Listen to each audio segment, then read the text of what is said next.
Kita ingin mendapatkan berkah dari orang tua kita, ridho dari orang tua kita. Kita nggak bisa nemui, bahkan salaman pun kadang-kadang sudah dilarang, tidak boleh. Ajarannya siapa ini? Ajarannya siapa? Kita dibodoh-bodoh ini. Pembodohan.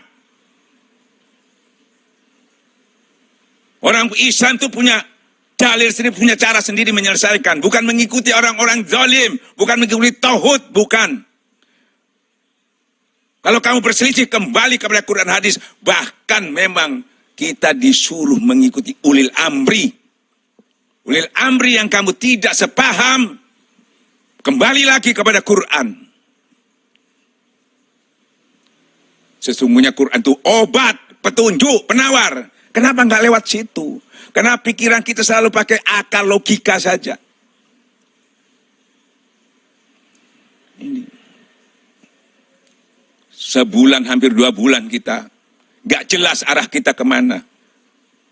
Tokoh-tokoh kita, kemana dia semuanya. Yang hebat-hebat itu tadi. Kita ditinggalkan begitu aja. Sampai kalang kabut kita sendiri tanpa tuntunan tokoh-tokoh itu kita mencari masjid. Memaksakan supaya bisa sholat di masjid. Justru tokoh-tokoh itu terus menghimbaukan, menghalang-halangi. Melemahkan keyakinan kita. Melecehkan fadilah-fadilah yang didapatkan di dalam majelis zikir. Fadilah-fadilah kita berkumpul untuk belajar kepada Allah.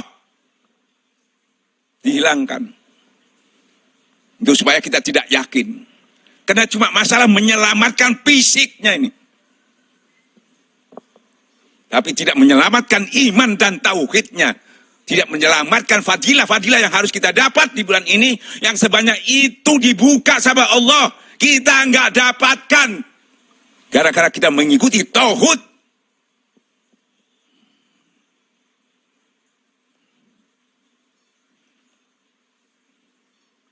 Saya tidak berbicara dengan tauhid, dengan orang-orang pengikut tauhid. Saya berbicara kepada orang-orang yang beriman, para ulama, para habaib, orang-orang yang berasa memimpin umat. Jangan ditinggalkan kami ini, jangan sembunyi. Kita semua datang ke masjid, ente sembunyi semua di rumah. Kiai-kiainya ulah sembunyi semua di rumah.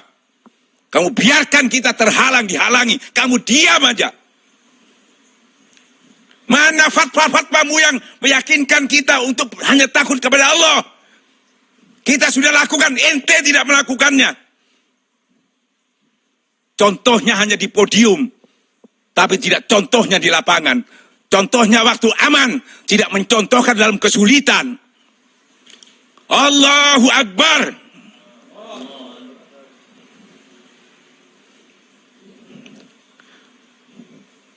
Buktinya mana? Hasil daripada yang dilakukan selama ini. Allah itu maha tahu. Kemana kamu larinya selama ada kena musibah? Padahal perintahnya sudah kita tahu semua. Sesungguhnya orang-orang beriman itu kalau kena musibah, dia inna lillahi wa inna ilaihi raji'un. Kembali kepada Allah.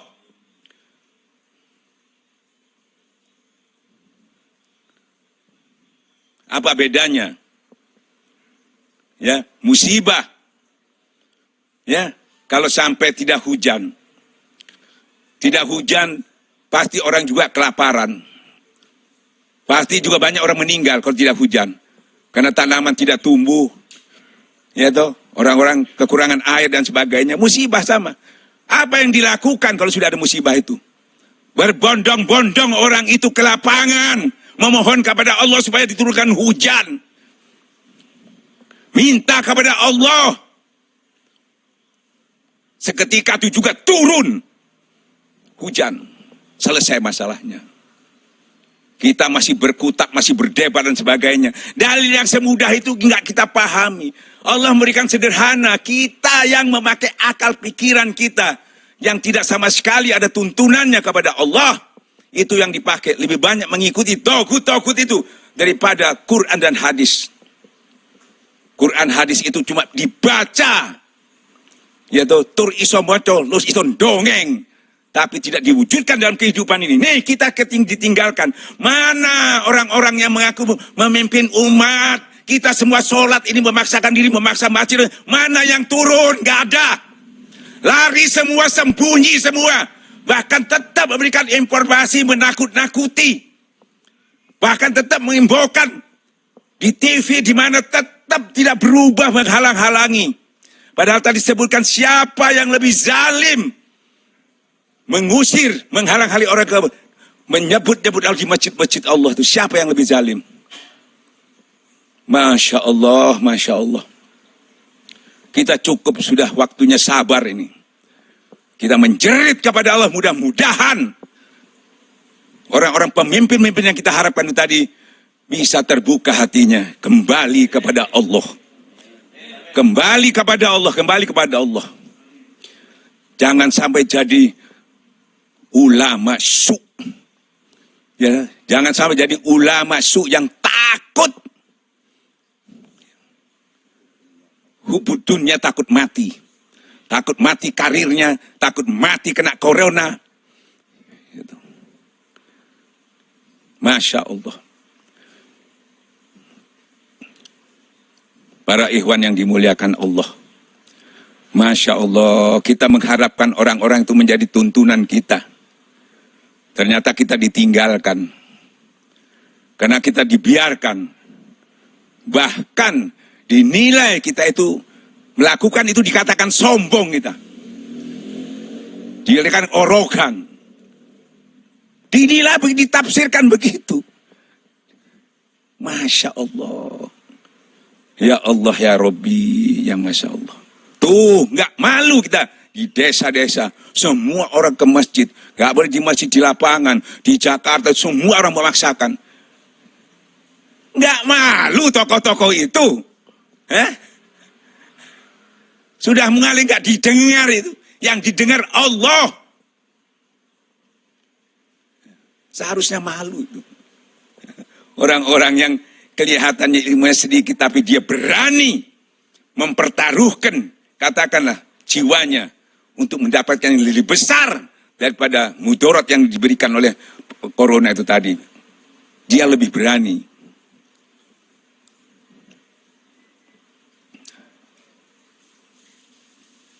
Masya Allah. Masya Allah.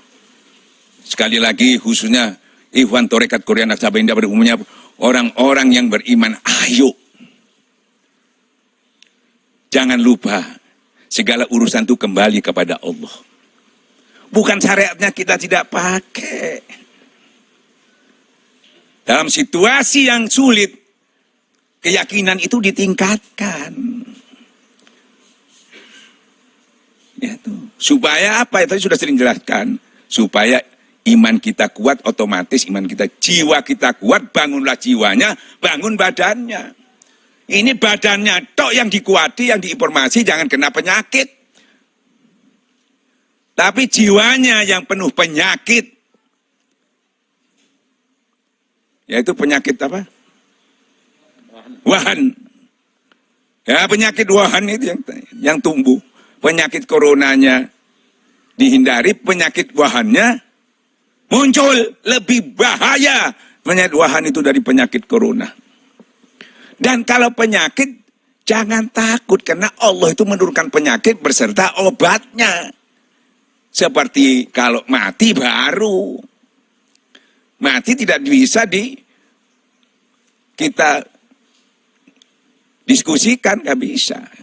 Hatta kamu dalam benteng kuat yang ujung langit, ya, di gedung yang tinggi sekalipun, kamu harus mati dan kamu keluar untuk mencari kematian itu tadi. Bayangkan ketakutan kita, saking takutnya sehingga takutnya tidak melihat ketakutan di dalam cara menyelesaikan masalah. Bayangkan satu, orang sudah ditakuti dengan corona, walaupun belum ada di daerah itu sudah ditakut-takuti. Dan orang mau periksa, itu harus bayar itu. Saya sudah kena apa enggak? Kalau enggak punya uang, kecuali memang ada pemeriksaan langsung. Tapi kalau kita mau periksa langsung itu bayar. Dari mana uangnya? Untuk memeriksa bahwa saya kena apa enggak. Karena harus bayar. Kecuali ada gratis pemeriksa langsung baru nggak bayar. Kedua, takutnya lagi kalau ada yang kena, satu orang aja, ini diisolasi. Satu rumah. Kalau ada bayi itu ada siapa?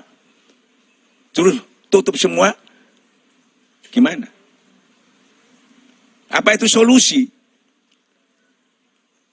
Jadi ketakutannya bertambah. Dan orang yang ketakutan bertambah apa? Nggak bisa kerja, tambah ketakutannya. Kan dia nggak bisa kerja, nggak bisa jualan. Bahkan dipecat lagi. Ketakutannya tambah. Terus mati juga, dia takut karena cara matinya dikubur itu tidak boleh dijenguk, tidak boleh didoakan, langsung dibawa dikubur di tempat tersendiri. Ya tambah takut lagi kan. Jadi semua yang dilakukan menakutkan semua. Karena tidak bersandar kepada Allah. Tolong ulama-ulama dibantu pemerintah ini diberikan keyakinan agama, diberikan solusi lewat agama.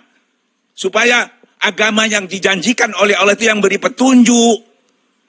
Dalam langkah-langkah kita ke depan, kalau kita kembali kepada Allah, Allah akan beri petunjuk dan anugerah. Supaya tidak ngawur. Ulama ini yang punya pengetahuan, punya ilmu itu. Jangan satu dalil aja, bahaya. Enak aja, siapapun bisa ngomong, di rumah saja. Dalil disampaikan, itu aja. Ada to'un di rumah saja. Jangan keluar. Lah orang tidak keluar, tidak makan dah. Ente yang ngomong enak, punya duit. Orang disuruh keluar, tidak boleh keluar. Orang ini kalau punya makanan, kalau enggak. Kita berbicara juga harus pakai logika dong. Kalau ente yang memberi makanan mencukupi, oke. Macan aja di hutan kalau ada makanan, dia keluar cari orang itu, masuk kampung. Risiko dibunuh dia masuk. Ular apa itu binatang keluar, risiko dibunuh dia tetap karena kelaparan. Apalagi manusia yang punya otak ini, punya akal. Tolong para ulama ini yang menentukan nih keselamatan, karena ulama termasuk mendapatkan amanah dari Allah Subhanahu wa taala. Seperti halnya Rasulullah menyampaikan ummati. Maksudnya mengingatkan ulama yang mempunyai fasilitas itu. Termasuk Departemen Agama, termasuk Majelis Ulama. Itu mendapatkan amanah yang khusus sebetulnya karena dia punya otoritas. Ummati, umatku. Ya toh. Nah ini umatnya keleleran ini. Mau sholat bingung. Ya toh. Kehilangan induknya. Tapi alhamdulillah masih ada iman berarti karena dia berani terus-menerus melaksanakan sholat di masjid, alhamdulillah. Bahkan sholat tarawih dan sholat id banyak terlaksana, alhamdulillah. Ya tuh. Insya Allah, ini dilihat, disaksikan sama Allah. Ya tuh. Saya kira begitu, mohon maaf, khususnya kepada para pemegang negara ini, khususnya para ulama, bukan kita ini ingin melecehkan sampean semuanya, tapi kita karena merasakan bahwa sampean yang punya kuasa, ya toh, secara negara itu pemerintah, secara keyakinan, secara agama itu ulama. Maka kita menghimbau supaya lebih, ya toh, mengoptimalkan, ya toh, apa yang dia miliki, apa yang dia punya pengetahuannya. Kalau bisa ulama dengan benar-benar bersinergi, masing-masing punya kelebihan untuk bisa mengatur umatnya ini khususnya di Indonesia. Jangan buruk sangka lagi, jangan kita yang menyampaikan ini dikira melecehkan negara.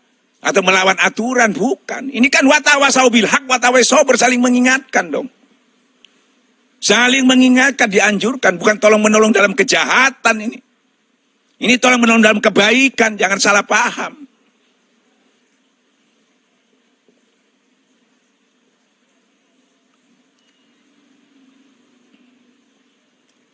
Gak kasihan sekarang. Anak-anak kita jadi bodoh semua, gak ada yang sekolah.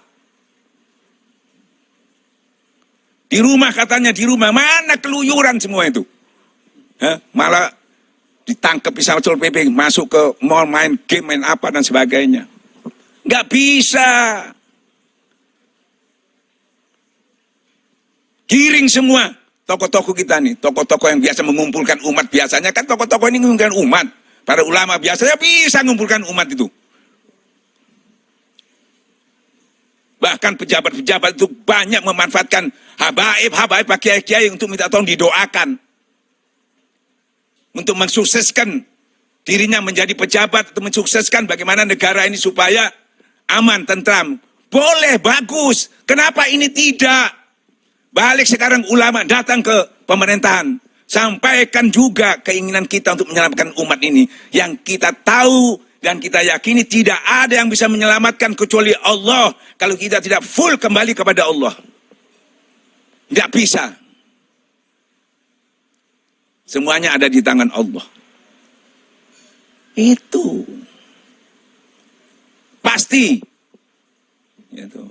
Para umaro akan bisa mengabulkannya. Karena dia juga banyak nggak ngerti, mungkin nggak tahu karena dia bukan ulama. Nah, diberi pengertian, jangan diikuti kalau salah. Jangan diikuti kalau lemah, kalau jangan diikuti kalau mudorot.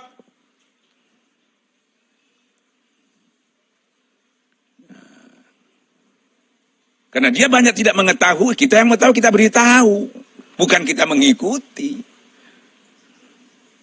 Mengikuti sebagian kecil. Seutuhnya kalau memberikan itu, bukan sebagian kecil. Dihitung mudarat manfaatnya. Kadang-kadang kita mudaratnya, akhiratnya biar. Pokok mudarat dunianya yang sukses. Sering begitu kita. Masya Allah. Ya mudah-mudahan. Saya yakin para ulama. Ya tahu. Pasti. Hati kecilnya. Saya yakin di bulan-bulan yang sudah akhir ini, saya lihat juga sudah banyak yang merasa menyesal. Ya, atas keputusan-keputusan yang awal dulu sudah banyak yang menyesal. Menyadari bahwa banyak yang hilang di bulan-bulan ini. Karena apa? Sikap-sikapnya yang belum serius. Ya memang sudah terlambat, sudah habis hari raya ini.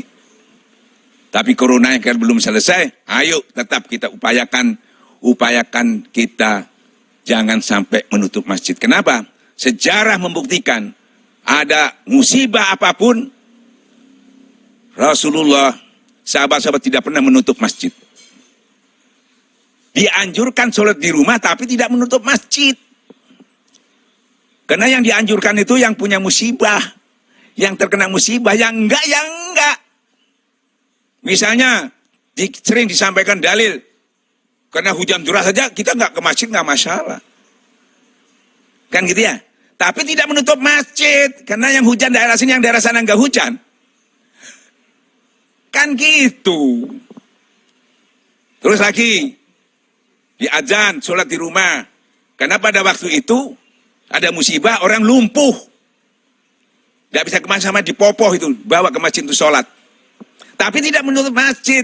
Karena orang itu nggak bisa, dianjurkan sholat di rumah aja. Tapi yang bisa, yang enggak. Kita juga begitu. Yang enggak zona merah, yang enggak ada situ ada orang yang gelebak-gelebak di situ, ya boleh kita, jangan ditutup. Ini kadang-kadang iya, boleh, besoknya enggak. Nanti ngomong lagi iya, besoknya enggak. Nanti muinya iya, depaknya enggak. Kadang-kadang muinya iya, ada polisinya enggak. Ini kan membingungkan ini. Kenapa? Enggak dapat petunjuk Allah. Masing-masing pakai akalnya, pikirannya, nafsunya. Kembali kepada urutan sama-sama, pasti sama. Karena rujukannya bukan manusia. Bukan pendapat manusia. Pendapat Allah Subhanahu wa ta'ala. Insya Allah jadi obat, jadi petunjuk, jadi penawar. Wabillahi taufiq hidayah. Assalamualaikum warahmatullahi